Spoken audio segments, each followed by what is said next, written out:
Hey, what's up, y'all? I wanted to have some real talk with you. You know, you can tell just by looking at me that I deal with mental health issues. It's pretty obvious. I kind of broadcast it out to the world, but it is what it is. I want to talk about a fallacy that I've seen a lot of people fall for, people that I love, people that I care about. I've lost a lot of people to this stupid fallacy, but so the mental ailment, the serotonin issue, the dopamine issue that's in your brain that causes your malfunctions, your PTSD, your personality disorder, your mania, that stuff, it's never going to go away. It's not there's not some magical cure. It doesn't work like that. The only way that it works is that you learn healthy, productive ways to deal with it. I think of it as a metaphorical toolbox that I fill up with these tools that helps me manage and not really contain it. It's not being isolated, but it's more of just like learning what my triggers are, trying to stay away from triggers, trying to figure out coping mechanisms.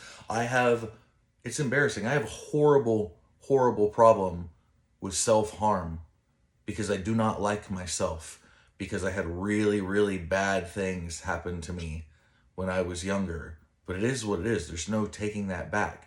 But powerlifting, there's a bunch of other things out there too that can be hyper stimulating. I figured out how to utilize my self destructive, my desire for physical discomfort in myself, my desire for to feel strong feelings. Um, I figured out how to get that through powerlifting, and it's literally helped save my life. And there's a lot of different things that you can do to try to stimulate yourself, and you can turn these horrible, negative, life changing things into something that's productive. It's almost like magic, but it takes a long time to figure it out. And trust me, it took me, I'm almost 40. It took until my mid 30s to become a fully actualized person. You don't want to look around and realize half of your life is gone before it's even kind of started. It's, it hurts. It hurts a lot. But so you have to learn how to find your triggers. You know, I video games, hey, if you have aggression issues, sometimes video games can be really good. You can virtually beat people up and stuff, but you have to make sure that your coping mechanism does not become another issue. If you're going to play video games, you have to make sure all your other stuff is in line.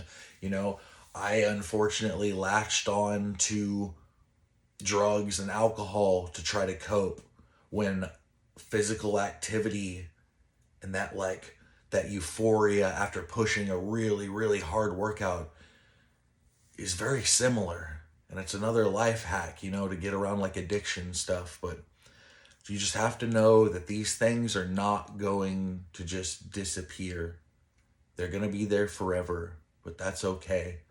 And you can learn how to make sure, I have people that the removal of free time in their life is what makes them be able to manage their mental health issues. And I don't necessarily recommend that, but if it can also make you a bunch of money, if you can find something to dedicate 70, 80 hours a week to, and you don't have the free time to toil in the mental torture chamber that your brain will put you in if you're anything like me, then it's worth it. And then you figured out how to monetize on something that you used as a coping mechanism. So just don't give up, but also know that there's just not this magical cure. It's not going to go away. And I hate the fact that the last person that I had this conversation with, they took their own life like 4 hours later. And it was really hard to, could not believe it. Like, so the delivery of this information has to be very, very, you have to be careful with it. Because I don't want it to come off with like as nihilistic or negative. It just is, it's the truth. Y'all stay tuned. More content coming.